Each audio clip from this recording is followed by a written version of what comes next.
วันนี้เป็นวันเสาร์ที่6เดือนมิถุนายนพุทธศักราช2569ซึ่งตรงกับเดือน9เหนือเดือน7ใต้แรม6ค่ำวันที่6แรม6ค่ำวันเสาร์วันนี้อากาศตอนเช้าที่เมืองฝางฝนก็ตกปอกปอกแป๊กแป๊กนะญาติโยมบ่ตกหนาป้าป้านสักเท่าใดท้องฟ้าก็มืดครึ้มวันนี้ที่สถานีที่วัดพระพุทธบาทอุดมก็ชุ่มชื่นไปด้วยเมฆหมอกฟ้าฝนตกปอกปอกแป๊กแป๊กแล้วก็วันนี้เช่นเดียวกันทางสำนักปฏิบัติธรรมวัดพระพุทธบาทอุดมก็ยังมีการประพฤติปฏิบัติธรรมเชิญชวนญาติโยมที่มีเวลาที่จะพากันไปร่วมกันไหว้พระสวดมนต์แปรเดินจงกรมแล้วก็เจริญสมาธิภาวนาเชิญชวนเนอะแล้วก็จะได้รับประทานอาหารกลางวันพร้อมกัน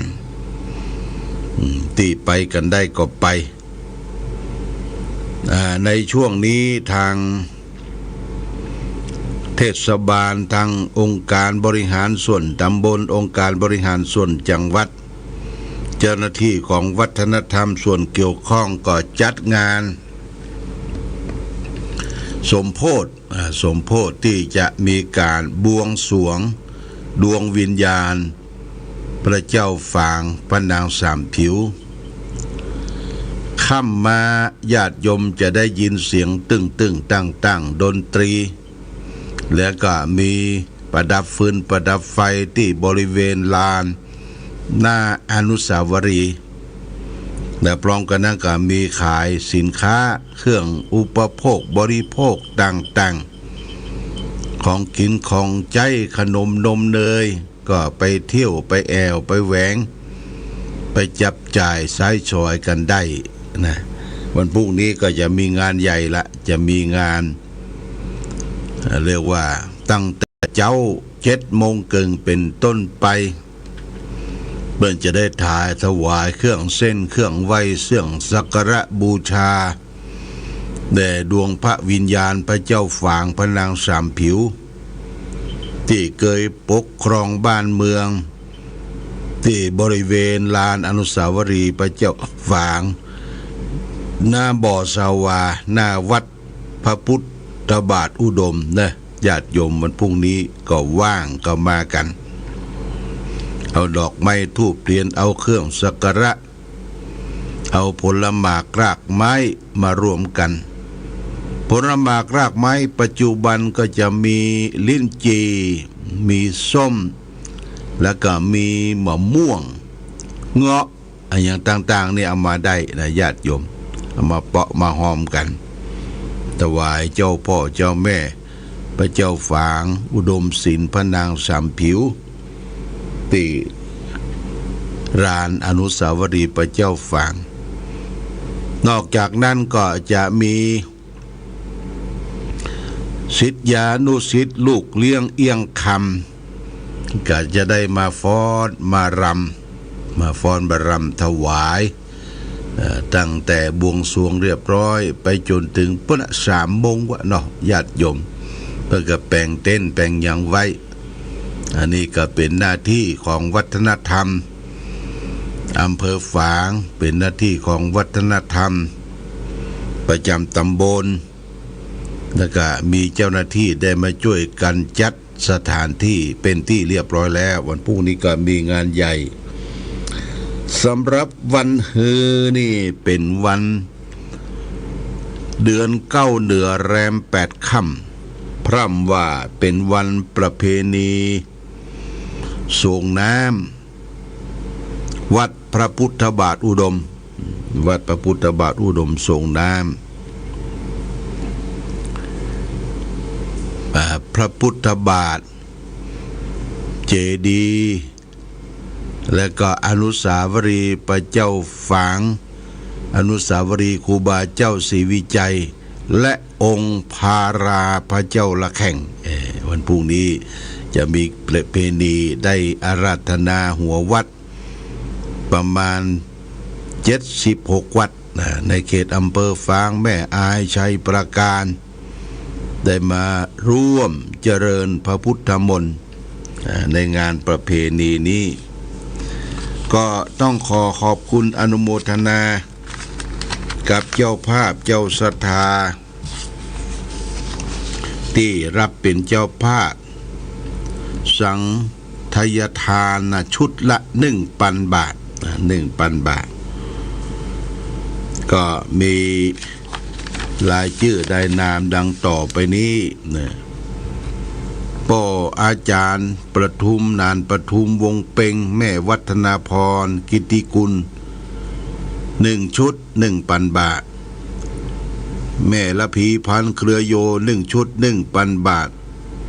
ป่อสมบูรณ์แม่สีนวลบุญทาวงศา1 ชุด 1,000 บาทนสอำนวยบุญทาวงศา1 ชุด 1,000 บาทปรวงสมานนางปณิตารองหานแก้ว1 ชุด 1,000 บาทนายจำรองจันแจ้งนางประกายอุบเงิน1 ชุด 1,000 บาทพ่อสงวนแม่อุไรปัญญาแก้ว1 ชุด 1,000 บาทแม่สมควรดงดัง2 ชุด 2,000 บาทแม่สีดาจันทวี1 ชุด 1,000 บาทนายฐานิเชษเหลืองสุวรรณ1 ชุด 1,000 บาทแม่เอียงทิพย์กำลังศรี1 ชุด 1,000 บาทนายมนตรีนางปราณีหานตระกูล1 ชุด 1,000 บาทคุณครูระไมพันธ์สำริด1 ชุด 1,000 บาท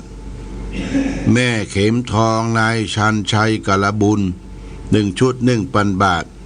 สอปตจำรองนางบางออนคำพีละ1 ชุด 1,000 บาทแม่ศิรยาดอนลาว1 ชุด 1,000 บาทพ่อสกลแม่เข็มการบูรณ์แม่วันเพ็ญมณีรัตน์1 ชุด 1,000 บาทแม่เพ็ญพรชัยเกต1 ชุด 1,000 บาทแม่ตาชัยวงศ์1 ชุด 1,000 บาทนายแสนนางพันธีศรียาเรืองพร้อมด้วยลูกหลานล้านสอรุ่งเรือนหินอ่อนสันสาย1 ชุด 1,000 บาทนายประนพสุทธเสนา1 ชุด 1,000 บาทนางสายใจหานตระกูล1 ชุด 1,000 บาทนสนิพาคนโต1 ชุด 1,000 บาทป้าน้อยอุ่นเรือนแม่ราเฮนสีเทพ1 ชุด 1,000 บาทหอจกโชคยิ่งเจริญร้านถาวรรุ่งเรือง1 ชุด 1,000 บาทนายอนุสิทธิ์นางวันเพ็ญพงษ์อมรพรหม1 ชุด 1,000 บาทแม่มีชัยพินโยภาคปางปอย1 ชุด 1,000 บาทป้าหมออินทร์แม่จงดีเชื้อกันทา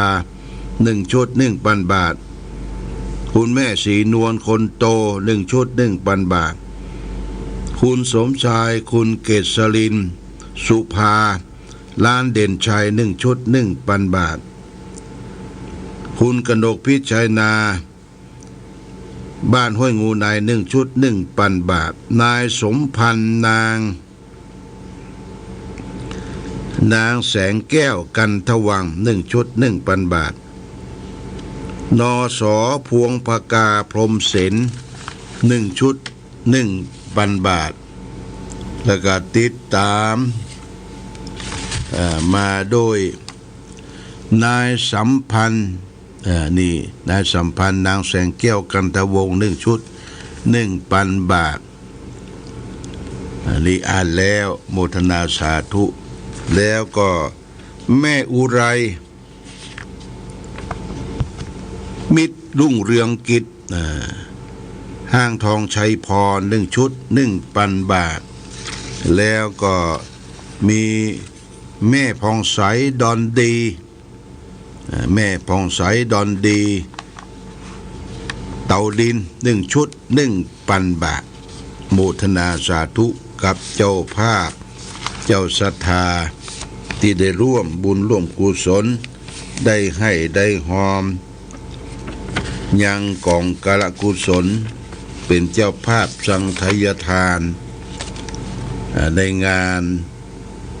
ส่งน้ำพระธาตุพระบาทพระเจ้าระแข่งส่งน้ำครูบาเจ้าศรีวิชัยมาณโอกาสนี้ขอโมทนาสาธุกับทุกท่านมาณโอกาสนี้โดย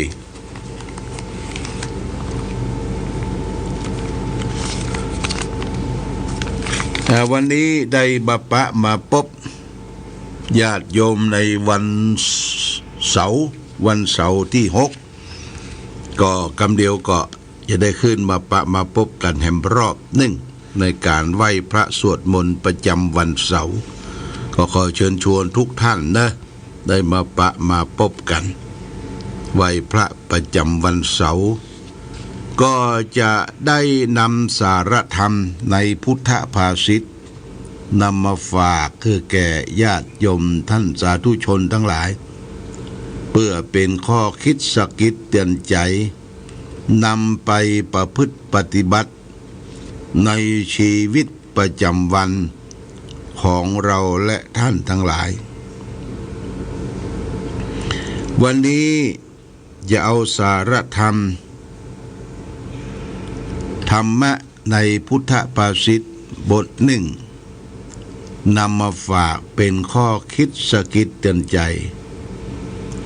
เอาเรื่องวันนี้ที่พระพุทธเจ้าตัดไว้ในพระไตรปิฎกจารึกไว้ในพระไตรปิฎกเล่มที่25หน้า57คุตตกนิกายธรรมปัฏฐกถาว่าคโนโวมาอุปัจจักจาคโนโวมาอุปัจจคาคณะอย่าร่วงท่านคณะอย่าร่วงท่านทั้งหลายไปเสีย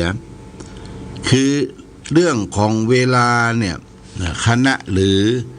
สิ่งที่เราได้ร่วมกันทำกิจกรรมต่างๆนี่ญาติโยมจะไปล่วงเลยไปเสียถือโอกาสและเวลาที่เฮาพอมีเวลาที่จะได้ทำร่วมกันในการสร้างสมคุณงามความดีโดยการให้ทานรักษาศีลเจริญสมาธิภาวนาเพราะทานศีลภาวนาเนี่ยเป็นหลักใหญ่ของเราชาวพุทธทั้งหลายที่จะพึงกระทำเมื่อมันมีโอกาสและเวลาจะไปให้มันล่วงเลยเราก็มาทำเป็นหมู่เป็นคณะเพื่อจะได้นำมาแห่ง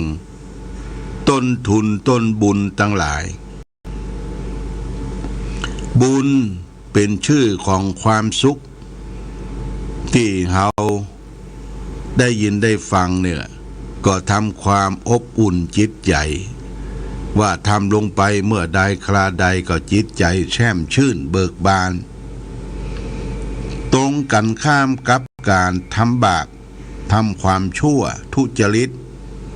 ทำลงไปแล้วจิตใจห่อเหี่ยวจิตใจบเบิกบานฟุ้งซ่านเนี่ยตรงกันข้ามกันบุญนี่เป็นของนักอิ่มอกอิ่มใจนักในใจเฮาทำแล้วสบายนักเป็นตึกนึกอยู่ในอกในใจเรียกว่าเป็นกองบุญกองทุนต้นเหตุหรือกิริยาที่จะต้องทำบุญนั้นก็ด้วยการให้ทานด้วยการรักษาศีลด้วยการเจริญสมาธิภาวนาทานศีลภาวนาเนี่ยเป็นปัจจัยนำมาแห่งความสุขคือบุญเป็นชื่อของความสุขการให้ทานนั้นก็ดังที่ได้กล่าวไว้หลายครั้งหลายคราที่ผ่านพ้นมาว่ามี3ประการลักษณะการให้ทาน1ให้ทานโดยอามิตร คือสิ่งของมีดอกไม้ธูปเทียนคีรณะปัจจัยสี่คำว่าคีรณะปัจจัยสี่นั้นก็มีอาหารเครื่องนุ่งห่มที่อยู่อาศัยและยารักษาโรคปัจจัยสี่ได้ฮือตานแก่สังฆประสงค์อาหารก็ดังที่ญาติโยมได้ฮือตานอาหารบิณฑบาตใส่บาตรทุกวันหรือไปวัดไปวาไปใส่บาตรญาติปกในวันพระวันศีลทุกศีลเนี่ยอาหารคือบางทีเราก็ทำเองบางทีก็ไปซื้อจ่ายทรัพย์ใช้สอยมานี่ทำเองนี่เรียกว่าอาฆาตทำเองปรุงอาหารเองเป็นอาหารอุ่นๆร้อนๆอาหารที่สังฆประสงค์เหมาะแก่สมณะบริโภคนะญาติโยมนะสมณะบริโภคถ้าไปซื้อของตามท้องตลาดบางทีอาหารนี่มันข้ามวันข้ามคืนเพื่อก็ยังจอกมาขายใส่ถุงพลาสติกขายเขาก็ซื้อบ่ฮู้ซื้อมาบ่ฮู้ว่าเป็นอาหารละก็เอาไปใส่บาตรกาทำบุญสุนทานตุเจ้ารับพระเนรรับไปก็ไปเตจะเตรียมจะฉันนะโอ้ผลว่ามันบูดมันเปรี้ยวไปเหียญาติโยมเพราะว่าไม่ใช่อาหารที่ปรุงสุกเป็นอาหารด่วนเป็นอาหารข้ามวันข้ามคืนนี่ก็ต้องพิจารณาเด้อญาติโยมนะพิจารณาอาหารนี่เป็นส่วนหนึ่งเป็นปัจจัยหนึ่งอาหารเป็นกำลังของผู้ฉันผู้บริโภคเมื่อมีกำลังแล้วก็ทำกิจกรรมอย่างอื่นไหว้พระสวดมนต์ทำกิจกรรมดูแลวัดวาอารามถ้าขาดอาหารเมื่อใดก็บ่สามารถที่จะดำเนินชีวิตอยู่ได้เครื่องนุ่งห่มเป็นปัจจัยที่สองปัจจัยที่สองนี่เครื่องนุ่งห่มเขาก็ได้ถวายเครื่องนุ่งห่มแก่สังฆประสงค์เป็นประจำปีเป็นผ้าจีวรผ้าไตรผ้ากฐินผ้าป่าผ้าบังสกุลญาติโยมบางทีผ้าที่ถวายนั้นมันบ่เหมาะบ่สมกับการใช้การอุปโภคของสังฆประสงค์เช่นเราจะสังเกตว่าเวลาไปพิจารณาผ้าปังสกุลที่ปัจจาก็ดีที่ในวัดที่มีงานศพเนี่ยบางทีเราไปปูจาเอาก็มันเป็นผ้าไตรชุดน้อยไตรแบ่งมันบ่สามารถที่จะเอาไปนุ่งทะลงอย่างใดนะแต่ญาติโยมที่เข้าใจและเข้าถึงมีเจตนาอันบริสุทธิ์ก็จะถวายผ้าที่เป็นประโยชน์แก่สังฆประสงค์ว่าท่านนุ่งจีวรสีใดที่บ่ผิดศีลผิดธรรมและก็มีจีวรมันมีกี่เบอร์กี่รุ่นต้องไปถามแล้วก็ถวายนั่นตรงเป๊ะตรงใจสำหรับผู้รับผู้ให้เนี่ยบุญกุศลก็จะเกิดขึ้นอย่างเต็มที่เต็มใจนี่เรียกว่าเครื่องนุ่งห่มไม่ใช่เฉพาะจีวรผ้านุ่งผ้าห่มอาจจะเป็นผ้าเช็ดตัวอาจจะเป็นผ้าเช็ดหน้าอาจจะเป็นผ้านวมที่ใส่ถุงบางท่านจะตานแต่ละทีปุ้นไปซื้อผ้าตัวใหญ่ปุ้นแม่สายบ่เอามาใจถวายพระสงฆ์เวลาเข้าหน้าหนาวผ้าตัวใหญ่เป็นชุดนี่เครื่องผ้าห่ม นี่เป็นปัจจัยที่สองปัจจัยที่สามที่เราจะดูแลวัดวาอารามดูแลพระเจ้าประสงค์ก็คือที่อยู่อาศัยที่อยู่อาศัยนั่นก็คือที่พักที่รับที่นอนเป็นกุฏิเป็นศาลาโรงโบสถ์ญาติโยมก็มีส่วนร่วมที่จะได้ไปช่วยพัฒนาตลอดห้องน้ำห้องท่าวิหารกุฏิศาลาญาติโยมมีเวลาว่างก็นัดกันไปวัดไปพิ้วไปกวาดดูแลทำความสะอาดเช็ดถูไปวัดอย่าไปดายอย่าไปนั่งบดายรอที่จะรับศีลรับพรเขามีเวลาวัดเปิ้นจะมีเครื่องทำความสะอาดเช่นไม้กวาดแข็งสลาดไม้กวาดอ่อนอยู่แล้วก็ห้องน้ำที่จะได้ทำไปความเช็ดถูวัดบางวัดมันบ่มีบุคลากรญาติโยมคนที่จะดูแลทรัพย์สิ่งของวัตถุต่างๆบอกมีตู้เจ้าตนเดียวเป๊กเล็กปกลกเป๊กเล็กเดี๋ยวก็ห่อไปห่อมาเดี๋ยวก็ไปต่างจังหวัดบางทีก็พัดเปลี่ยนกันไปนอนเฝ้าวัดญาติโยมวัดน่ะเป็นจุดศูนย์รวมของจิตใจเขาจะต้องสร้างวัดคือเป็นรมละเยียสถานเป็นวัดที่เกิดความร่มรื่นเป็นวัดที่สะอาดสะอาดกายสะอาดใจเนี่ยมันสร้างความปีติความอบอุ่นเกิดขึ้นนัดกันไปญาติโยมนัดกันไปวัดอย่าไปดายอย่าไปล้อกายจะเอาบุญอย่างเดียวญาติโยมทำกิจกรรมร่วมกันวัดบางวัดที่น่าสงสารเพราะบ่มีไผปฏิบัติพอกอยดูแลแล้วก็ยุงเนื้อเยือดโยมฝนตกบ่อยๆนี่ยุงนักเวลาเฮาเตียวไปเตียวมามันก็ยังมาโจรเอาปากเข้ามุดเขาแขนเข้าอย่างเฮาได้นะหลวงพ่อว่ายุงปัจจุบันเนี่ยเหมือนกับ F16 เครื่องบิน F16 มันมาเวลนะมันมาเวยบินไปบินมาจนจุบอ่ะมันปากมันไอ้เนี่ยมันเวยนะโจรเข้ากับสูบเลือดละและเป็นยุงรำคาญก็ประสานงานเนอะประสานงานกับเทศบาลประสานงานกับอบต.สาธารณสุขของหมู่บ้านอสม.ว่าโอ้วัดเฮานี่ยุงนักเฮาใหญ่เนี่ยอย่างใดหาที่จะเอาเครื่องพ่นเครื่องอย่างมาไล่ให้มันหนีไปให้มันบ่ให้มันมีการสืบสารเนี่ยยุงน่ะยุงร้ายกว่าเสือ